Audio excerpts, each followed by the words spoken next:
صادق آباد سے بھائی گلزار احمد صاحب نے سوال لکھا ہے۔ وہ لکھتے ہیں، محترم مفتی صاحب، ہم آپ سے یہ پوچھنا چاہتے ہیں کہ مقدس اور راکھ کو جلانا شرعاً کیسا ہے؟ بعض لوگ اس کو درست کہتے ہیں اور بعض ناجائز، بلکہ بعض تو کفر تک پہنچا دیتے ہیں کہ اگر کوئی مقدس کاغذ بالخصوص قرآن پاک کا صفحہ جلا دے تو بندہ اس سے کافر ہو جاتا ہے۔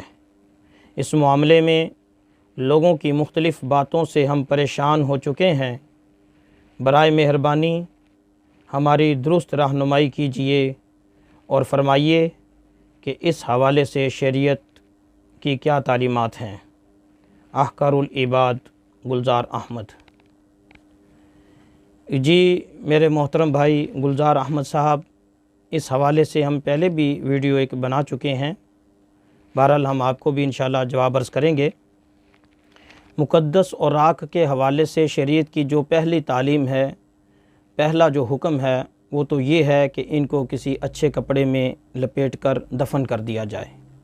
یہ سب سے اعلیٰ و ارفع کام ہے، سب سے بہترین ہے۔ اگر دفن کرنے میں کوئی دقت ہو، کوئی مشکل ہو، نہ کیے جا سکتے ہوں، تو دوسرا پھر طریقہ شریعت نے یہ بتلایا ہے کہ ان کو پانی میں بہا دیا جائے، کسی نہر یا دریا وغیرہ میں بہا دیا جائے، تو یہ بھی شریعت ہی کا تعلیم کردہ طریقہ ہے۔ اگر یہ بھی مشکل ہو، اس پر بھی عمل نہ کیا جا سکتا ہو، تو پھر تیسرا جو طریقہ اجازت کی حد تک ہے کہ ان کو جلایا بھی جا سکتا ہے۔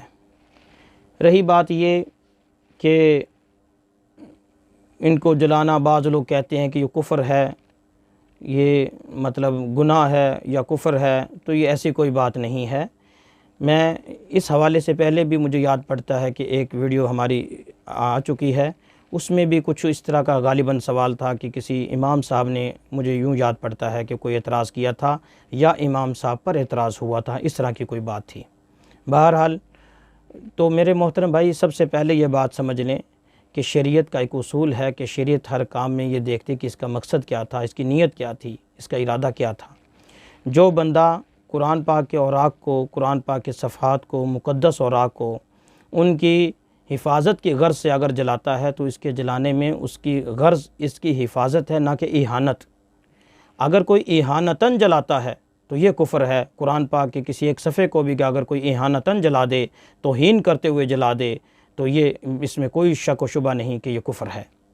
لیکن اگر کوئی اس غرض سے جلاتا ہے کہ یہ پانی میں بہانا بھی دور ہے، مشکل ہے، دفن کرنے میں بھی کوئی دقت ہے، تو اس لیے اس نے تیسری جو راہ ہے، جو گنجائش کی حد تک تھی، جو گنجائش کے طور پر تھی، وہ اس نے اختیار کر لی اور اس کو جلا دیا، تو اس کو نہ کفر کہہ سکتے، نہ گناہ کہہ سکتے۔ ہاں اتنا ضرور ہے کہ اس نے ایک اعلیٰ کام کو چھوڑ کر ادنا کام، جو ادنا طریقہ اختیار کیا ہے، محض اتنا ہی کہیں گے، لیکن اس کو گناہ کے ساتھ یا کفر کے ساتھ جوڑنا یہ قطعاً غلط ہے اور ناجائز ہے اور لا علمی کا نتیجہ ہے۔ امید ہے کہ بات سمجھ آ گئی ہوگی۔ میں پھر اس دوبارہ عرض کر دیتا ہوں کہ جو لوگ کفر کے ساتھ جوڑتے ہیں کو نوٹ کر لیں کہ کفر کے ساتھ تب ہی جوڑا جا سکتا ہے اگر کوئی اہانتاً جلائے، اس کی توہین کرتے ہوئے جلائے۔